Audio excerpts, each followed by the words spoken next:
जय भीम। बुधवार दिनांक 22 ऑक्टोबर 2025 सम्राट वाचनमध्ये हा पहिला लेख आहे। लेखाचं शीर्षक आहे बौद्धांनी बहुजनांनी दिवाळी साजरी करू नये। त्याचे लेखक आहेत अशोक भवरे। बौद्धांनी दिवाळी साजरी करावी की करू नये, जरा इतिहास वाचत चला। पहिले कारण, तथागत बुद्धांच्या श्रावक संघाचे दोन श्रेष्ठ सोबती सारिपुत्त सेनापती आणि महामोग्गलायन हे उपसेनापती होते। या दोघांचा असीम त्याग आणि 44 वर्षाची धम्मसेवा आणि त्यांच्या अंगी असलेले सद्गुण यामुळेच तथागतांनी त्यांच्यावर संघाची जबाबदारी सोपवली होती। महामोग्गलायनचा प्रभाव राजगृहामध्ये खूप वाढला। त्यामुळे कार्तिक अमावस्येला इसिगल पर्वतावर त्यांची क्रूर हत्या करण्यात आली। महामोग्गलायनला जिवंत जाळण्यात आले। तो दिवस दिवाळीचा होता, म्हणजेच इतिहासातील काळा दिवस। दुसरे कारण, मौर्य काळातील 10वा सम्राट बौद्ध राजा बृहद्रथ हा 10 व्यक्तींचे बळ असलेला महापराक्रमी अजिंक्य योद्धा होता। युद्धात त्याला हरविणे कठीण काम होते। त्याची ब्राह्मणी सेनापती पुष्यमित्र शुंग याने कपटकारस्थानाने क्रूर हत्या केली। तोही दिवस कार्तिक अमावस्येचा होता। बौद्ध सत्ता उलथून लावण्यात आली। भिक्खूंच्या कत्तली करण्यात आल्या। भिक्खूंची शीर कापून आणणाऱ्यास 100 सुवर्णमुद्रा देण्याचे फर्मान पुष्यमित्र शुंग याने सोडले। विहारे स्तूप नष्ट केली आणि दिव्यांच्या माळा लावून आतिषबाजी केली। तो दिवस कार्तिक अमावस्येचा म्हणजे दिवाळी होता।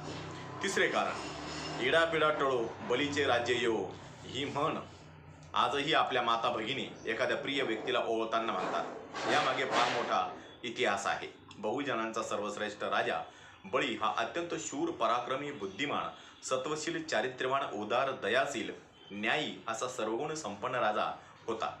त्याच्या राज्यात सर्वसामान्य बहुजन समाजातील जनता अत्यंत सुखी, संपन्न व समृद्ध होती। अशा या दानशूर बहुजन राजाला विष्णूने कपट कारस्थान करून कैद केले। त्याची सत्ता, शास्त्रे, विद्या, संपत्ती हिरावून घेण्यात आली।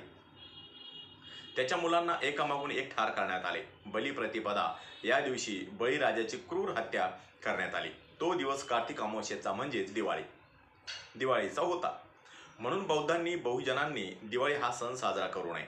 आजवर आपण जे काही करत आलो त्यात आपले अज्ञान होते, परंतु आता तर आपल्याला खरा इतिहास समजलेला आहे आणि हा खरा इतिहास समजून देखील आपण जर परत तीच चूक करत असेल तर मात्र आपल्याला बौद्ध म्हणून घेण्याचा काही एक अधिकार नाही। कारण डॉक्टर बाबासाहेब आंबेडकरांनी 14 ऑक्टोबर 1956ला आपल्याला बुद्ध धम्माची दीक्षा दिली आणि दीक्षा देत असताना त्यांनी आपल्याला 22 प्रतिज्ञा देखील दिलेल्या आहेत। जर आपण त्या 22 प्रतिज्ञांचे पालन करत नाहीत तर याचा अर्थ स्पष्ट आहे की आपण आपल्या उद्धारकर्त्याची बेईमानी करत आहोत, त्याचा अपमान करत आहोत व आपण फक्त आपल्या स्वार्थासाठी त्यांचा उपयोग करत आहोत। म्हणून बौद्धांनी बहुजनांनी दिवाळी हा सण साजरा करू नये। घराघरावर विद्युत रोषणाई करणे, आकाश कंदील लावणे, दिवे लावणे, रांगोळी काढणे म्हणजे आपल्या पूर्वजांच्या, महापुरुषांच्या हत्येचा आनंदोत्सव साजरा केल्यासारखे होईल। आपण बौद्ध आहोत, आपली संस्कृती वेगळी आहे। आपले सण म्हणजे भीम जयंती, बुद्ध जयंती, धम्मचक्र प्रवर्तन दिन व आपल्या आदर्शाच्या जयंत्या व प्रत्येक महिन्याची पौर्णिमा हे आहेत।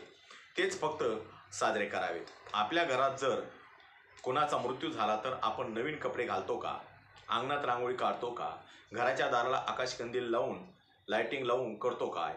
घरात, दारात, अंगणात दिवे लावून आपण आणि आपल्या घरात आणि आपण फराळ बनवून आनंदोत्सव साजरा करतो का? नाही ना। मग आपण दिवाळी साजरी का करतो? आपण कधी याचा विचार केला का?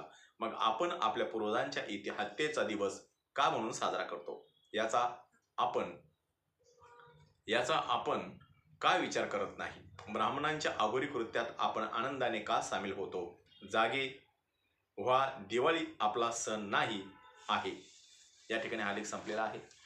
माझ्या प्रत्येक व्हिडिओ बघण्यासाठी माझ्या प्रत्येक व्हिडिओला लाईक करा, शेअर करा, सबस्क्राईब करा आणि बेल आयकॉनवर क्लिक करा। जय भीम, जय भारत, जय बुद्ध.